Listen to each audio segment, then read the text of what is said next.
selamat datang di Aritpis Journal. Di video ini aku lagi perjalanan ke kelurahan, kemudian mau ke KUA juga untuk apply dokumen pernikahan. Ikutin terus videonya sampai selesai.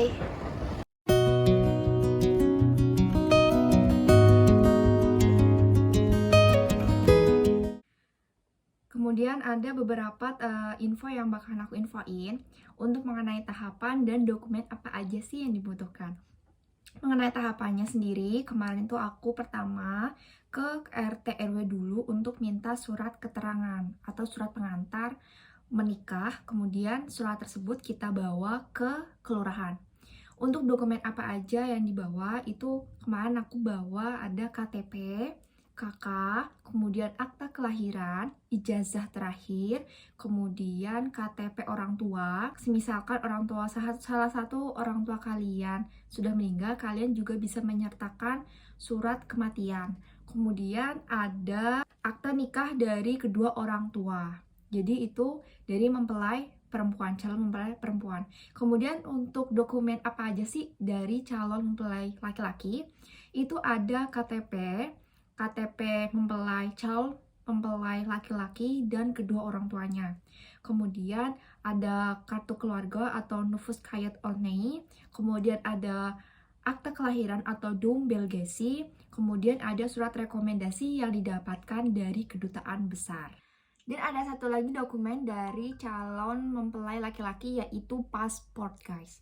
Kemudian kalau misalkan datang ke Indonesianya menggunakan visa, kalian juga bisa menyertakan barangkali nanti bakalan ditanyakan. Kemudian untuk KTP orang tua dari calon mempelai laki-laki, itu kemarin aku bawa buat jaga-jaga barangkali ditanyakan. Kemudian jangan lupa, kalau ini nih, poin ini tergantung dari KUA masing-masing ya guys ya.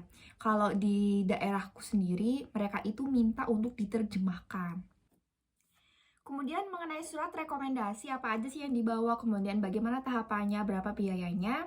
Jadi guys, untuk surat rekomendasi dari pihak kedutaan sendiri itu, kita pertama harus membuat appointment ke pihak kedutaan. Kapan kita mau datang. Kemudian jangan lupa membawa KTP dan paspor dari warga orang Turkinya. Kemudian jangan lupa membawa uang $5 guys. Kemudian untuk prosesnya sendiri mungkin ini berbeda-beda ya guys ya. Kalau kemarin itu kebetulan karena dari pihak terkait atau orang terkait yang mengurusi dokumen tersebut tuh nggak ada di kantor, jadinya kita harus menunggu lama. Nah, isinya itu ada menerangkan bahwa data yang tertera di kartu keluarga dan akte kelahiran itu yang tertera itu asli, kemudian menerangkan mengenai ikatan pernikahan, apa status ikatan pernikahannya, kemudian mengenai surat rekomendasi bahwa orang tersebut diperkenankan untuk melangsungkan pernikahan di wilayah Indonesia. Jangan lupa bawa surat rekomendasi tersebut.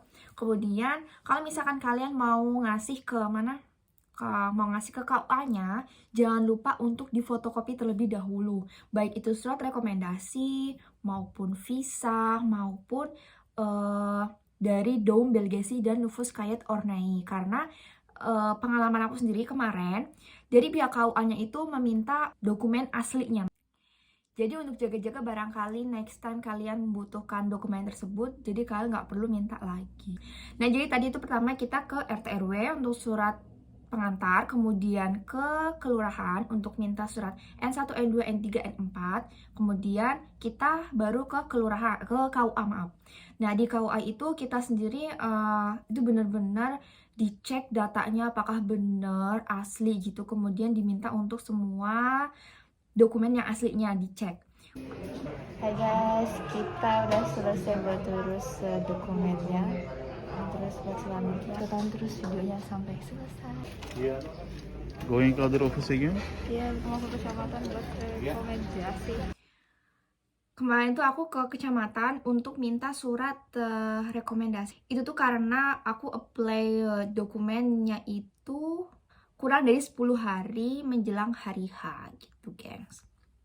Kemudian karena kemarin tuh nikahnya pas lagi corona, jadi dari pihak ke mana KUA-nya itu minta surat rekomendasi dari gugus tugas COVID. Kalau di daerahku seperti itu, geng. Oh Oh ya, satu lagi guys. Kemarin itu untuk dokumen dari pihak mempelai laki-laki, Nüfuskayıt Örneği dan Doğum Belgesinya itu diterjemahkan dari pihak KUA setempat. Kalau misalkan dari pihak KUA kalian gak minta, nggak usah diterjemahkan. Jadi kalian itu tanya dulu, datang ke KUA apa aja yang dibutuhkan dokumennya. Kemudian perlu nggak sih untuk untuk diterjemahkan seperti itu. Ya itulah info yang bisa aku infoin, apa aja pengalaman aku yang kemarin aku dapatkan. Misalkan kalian ada pertanyaan, kalian bisa banget tanya melalui kolom komentar, atau kalau misalkan kalian pengen DM langsung juga nggak apa-apa, DM ke Instagram aku. Thank you udah nonton videonya sampai selesai. Sampai jumpa.